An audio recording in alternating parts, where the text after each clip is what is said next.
Hello,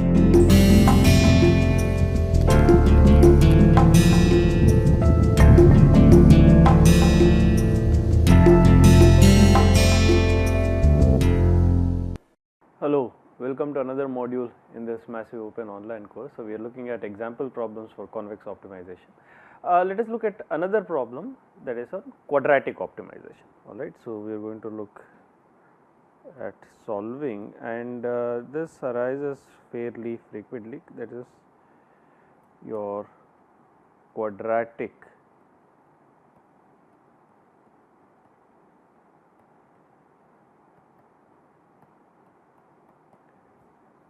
optimization. This is our example number 5, and the quadratic optimization objective is as follows: minimize C bar transpose x bar or C bar transpose x bar subject to the constraint that x bar transpose A x bar less than or equal to, and we will consider two cases for this, that is A is positive,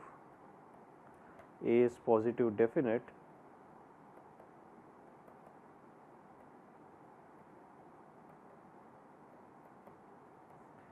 that is it is a PD matrix,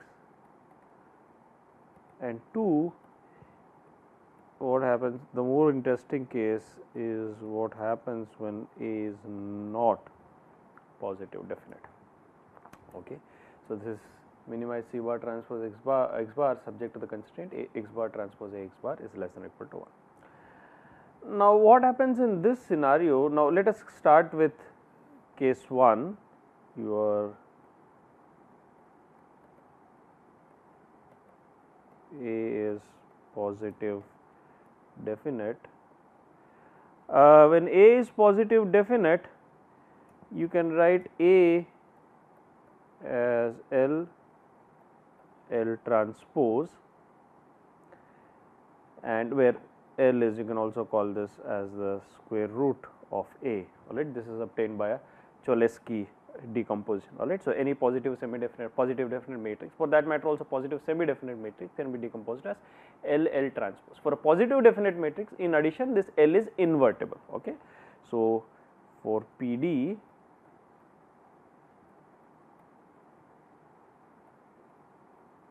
matrix L inverse exists.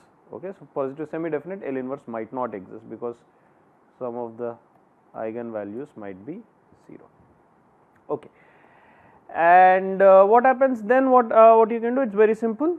You set A equals L transpose. You set y bar equals L transpose x bar. So, now our constraint, if you look at x bar transpose A x bar, this equals x bar transpose L transpose x bar, which is equal to x bar transpose L is y bar transpose and L transpose x bar equals y bar. So, this becomes your norm y bar square,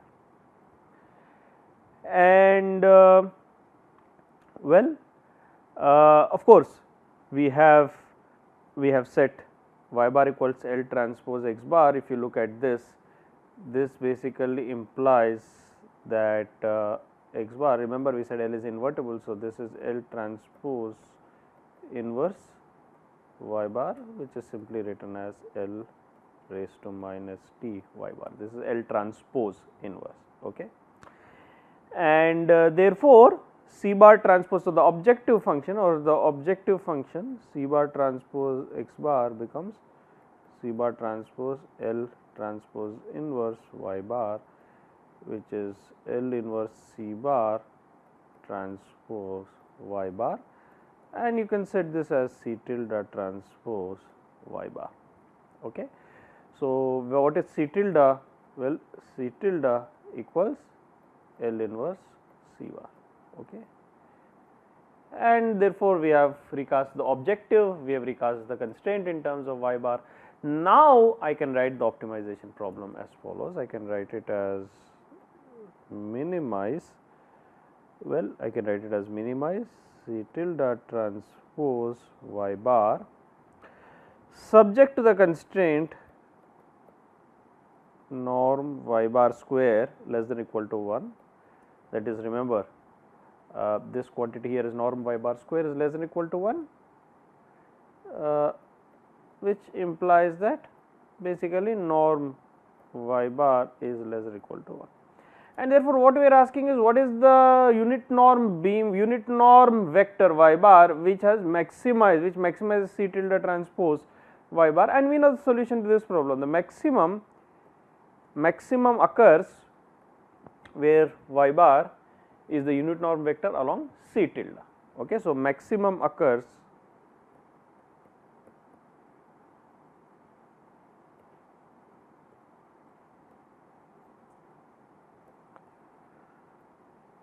C tilde divided by norm, which is basically, remember what is C tilde?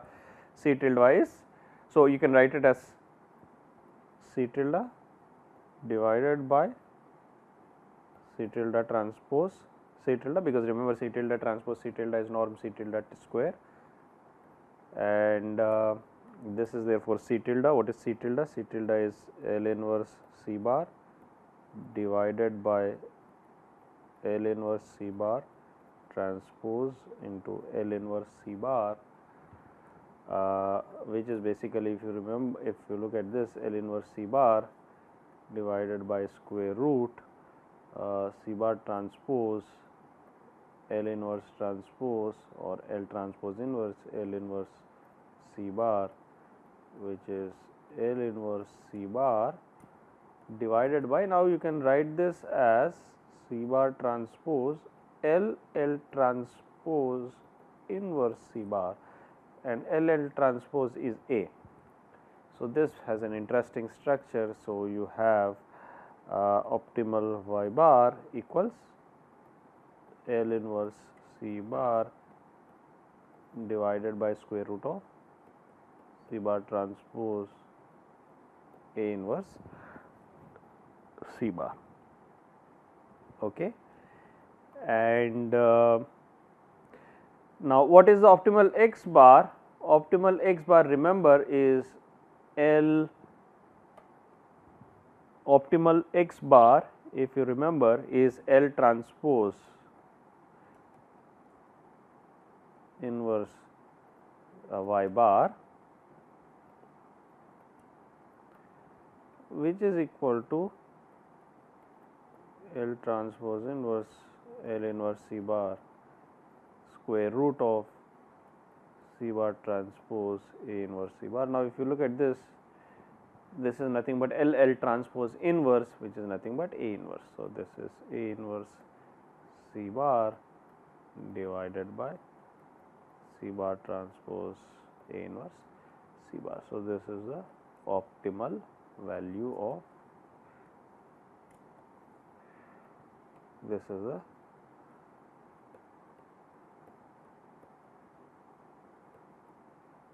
optimal vector x bar.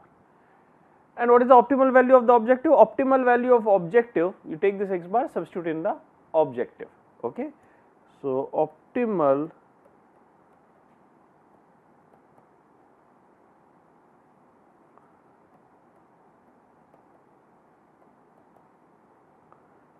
equals C bar transpose x bar, which is C bar transpose A inverse C bar divided by C bar transpose A inverse C bar, which is again, you can see, square root of C bar transpose A inverse C bar. So, this is your optimal value of the objective function. Okay. Optimal value of the objective function. But remember, this entire case is when A is PD equals positive, A equals a positive definite matrix. What happens when A is not a positive definite? Then if A is not positive definite, then it cannot be decomposed as L transpose, correct? Or at least L is not invertible, which only positive semi definite. So what happens if A is not PD? Okay, so that is an interesting scenario. A is not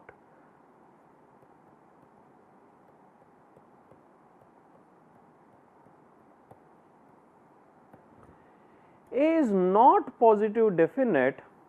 What happens in that scenario is, let us say you have an eigenvalue decomposition of A, which is Q lambda Q transpose. So, I can write this as, remember the eigenvalue decomposition, I can write this as a matrix of eigenvectors Q1 bar, Q2 bar, Qn bar, if this is an n cross n matrix, times the matrix of eigenvalues lambda 1, lambda 2, lambda n times transpose of Q, that is Q1 bar transpose, Q2 bar transpose,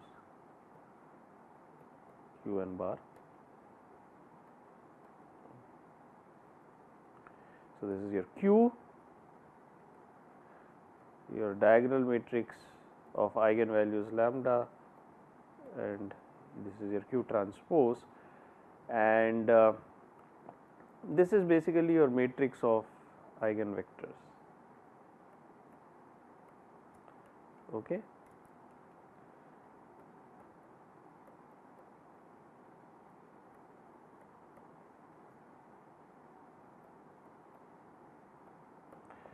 This is your matrix of eigenvectors. So, basically you have Q1 bar, Q2 bar up to Qn bar.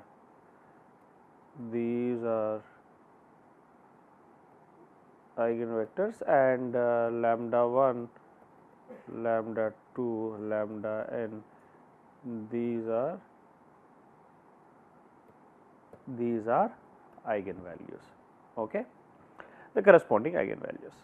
Now, I can write this as A equals Q lambda Q transpose, and you can multiply it out, and you can see I can write this as summation I equals 1 to n lambda I Qi bar transpose. Okay.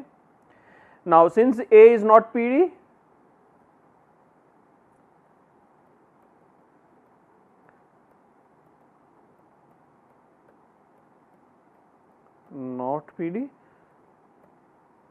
you have some eigenvalue lambda I is less than or equal to 0. Okay. Now, remember, if all eigenvalues lambda I are strictly greater than 0, then the matrix becomes positive definite. Right. So, here we assume, so here because A is not PD, then it must be the case that some lambda I is less than or equal to 0. Let us assume for simplicity that some lambda I is less than 0, okay, particular lambda I, or let us say lambda j be less than, particular lambda j be strictly negative. What happens in that scenario? Now, let us go back and let us again here in this case set y bar equals Q transpose x bar. This is the matrix of eigenvectors. So, I can always write x bar equals Q inverse transpose y bar. Okay. And therefore, now if I look at x bar transpose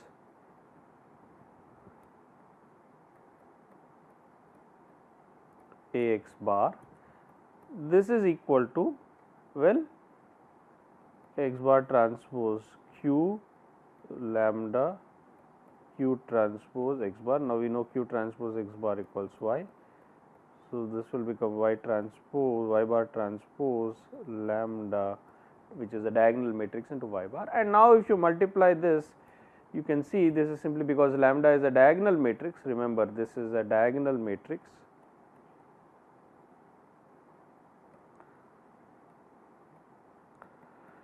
Therefore, what you will get is summation I equals 1 to n lambda I yi square. So, this is what you get. Okay. This is the objective function.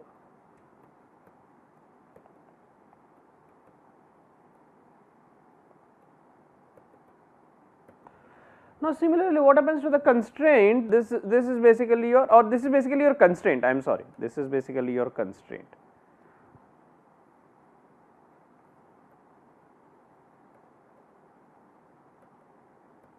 Or I mean, the constraint is this is less than or equal to 1.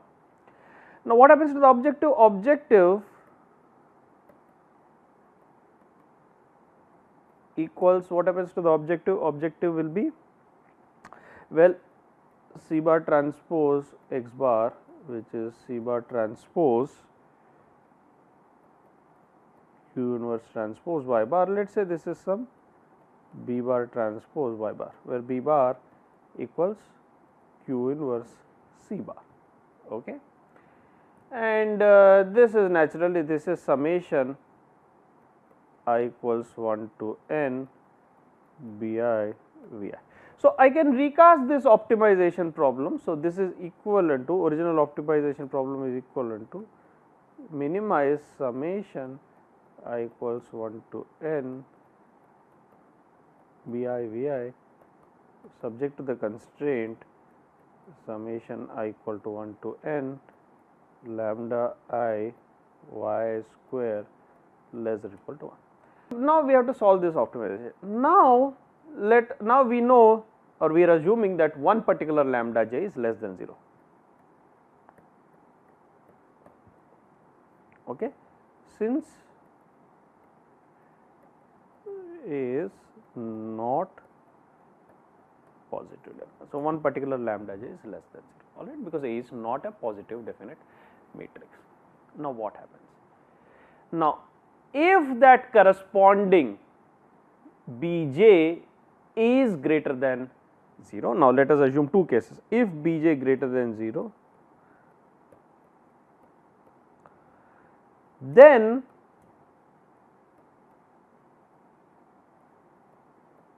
set yi to be a very large negative value. Okay. Now, since lambda j is negative, or set that corresponding yj to be a very large negative value. Now, since lambda j is negative, implies lambda j into yj square equals negative or tends to minus infinity, implies the constraint is satisfied.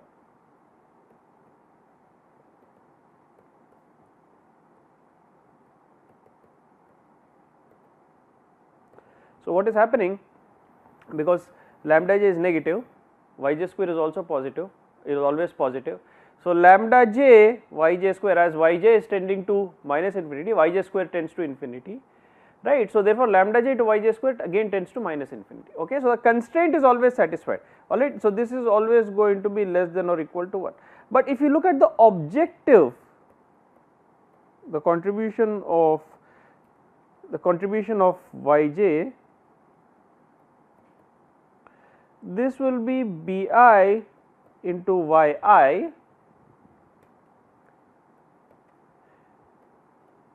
yi tends to infinity, or this will be bj into yj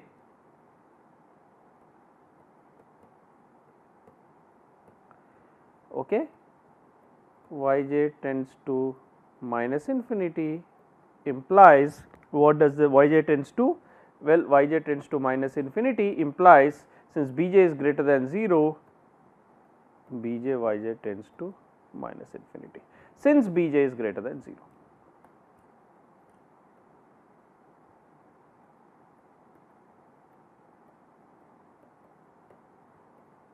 Implies problem is unbounded, this is unbounded below. So, basically by setting yj equals minus infinity, by making yj as small as possible, I can make the optimization objective as small as possible. Now consider another scenario. If once again lambda j is less than 0,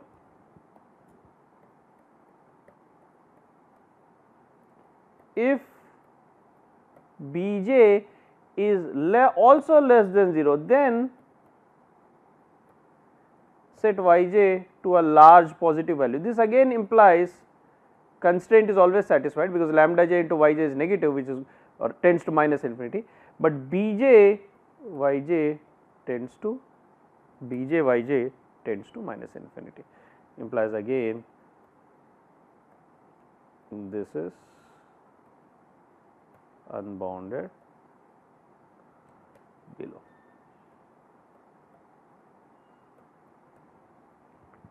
All right. So basically what you have, so if lambda j, one of the eigenvalues, is less than 0 and the corresponding bj is not equal to 0, basically it is either greater than 0 or strictly greater than 0 or less than 0, but not equal to 0, then the optimization problem is unbounded below. That is, you can make the optimization objective as small as you want. And you can consider all other cases, what happens when bj is 0, what happens when lambda j is 0, and so on, and but this is the most interesting case.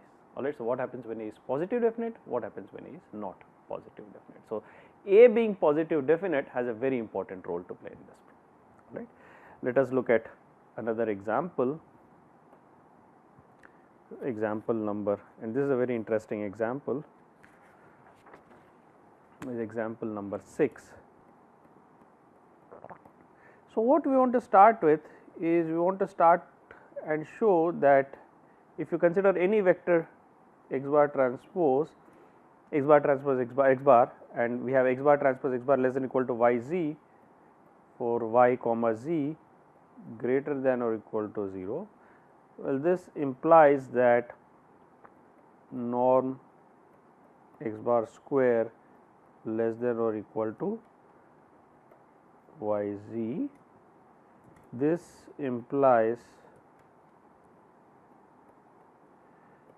4 norm x bar square less than or equal to 4 times yz, but 4 times yz is basically y plus z whole square minus y minus z whole square. So this implies 4 times norm x bar square less than or equal to y plus z whole square minus y minus z whole square, and this implies that well, if you bring this over here, 4 times norm x bar square plus y minus z whole square less than or equal to y plus z whole square. This implies, now if you look at this as a vector, this is nothing but the norm of the vector. This is the norm of the vector to norm x bar y minus z, because the norm of this vector is 4 norm x bar square plus y minus z whole square.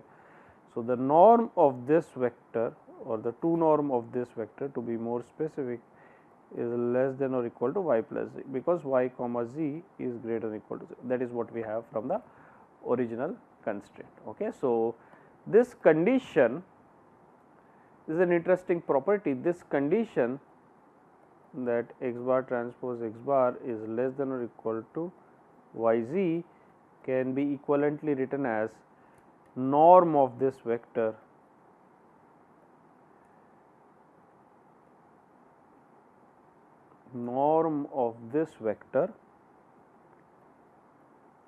to x bar y minus z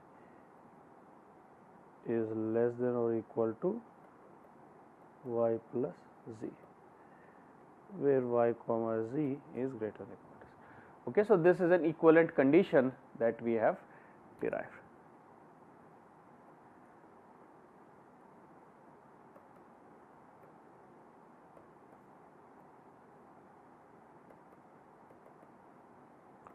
This is an equivalent condition. Now what we have to do, now let us use this condition. Now let us say we want to maximize the harmonic mean.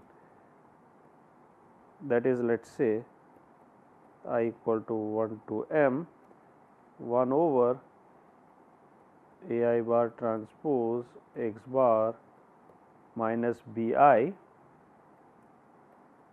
inverse. This is the harmonic mean of these quantities, harmonic mean of. So, this is what is this? This is the harmonic mean.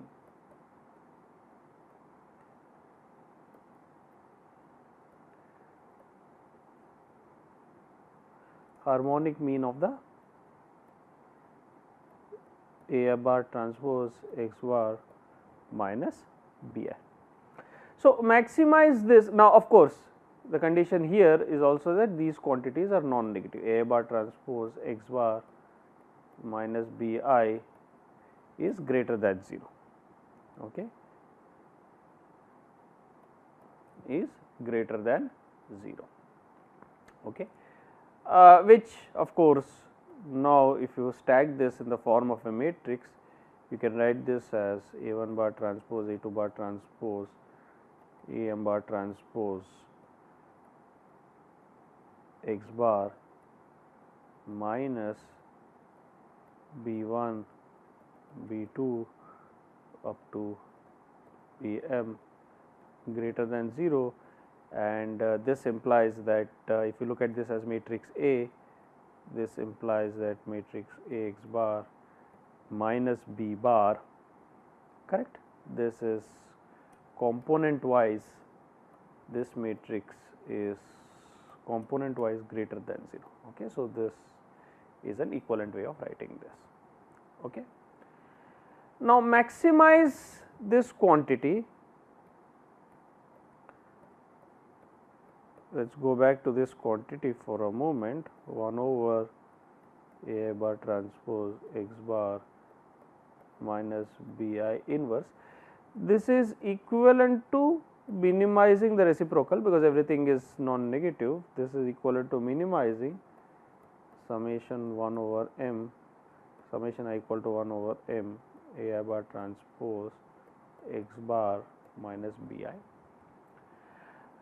Now, let us write this in an epigraph form. Let us use this a variable T I, A bar transpose x bar minus B I less than or equal to T I. Then I can minimize sum of T I's, and this implies that now 1 is less than or equal to A I bar transpose x bar minus B I into T I. And now, we have an interesting parallel. So, this is your x bar, this is your y, this is your z, and I can equivalently write this condition as twice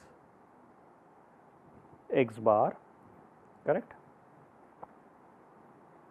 twice x bar, which is twice y minus z, which is basically A I bar transpose x bar minus B I minus T I. The norm of this quantity is less than or equal to, the norm of this quantity is less than or equal to y plus z, that is basically A I bar transpose x bar minus B I plus T I. So, I can write each constraint. So, I will have m constraints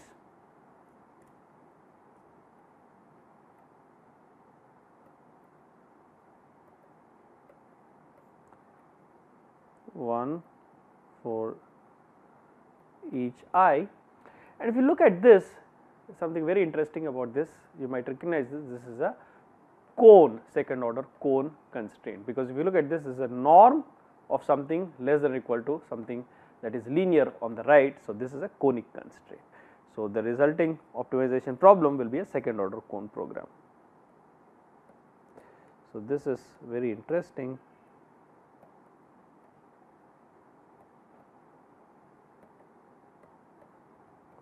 implies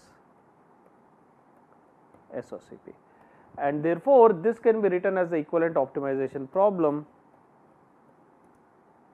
This is minimize summation I equals 1 to m Ti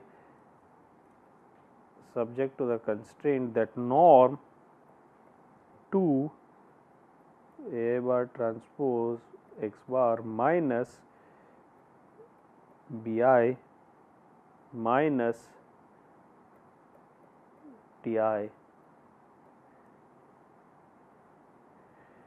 is less than or equal to A bar transpose x bar minus Bi plus Ti, okay, where each Ti is greater than or equal to 0, and of course, we have the constraint A bar transpose x bar minus Bi is greater than or equal to 0 for I equals 1 to m, and this is the equivalent problem for maximizing the harmonic mean, which is can be written as a second order code program, which is very interesting.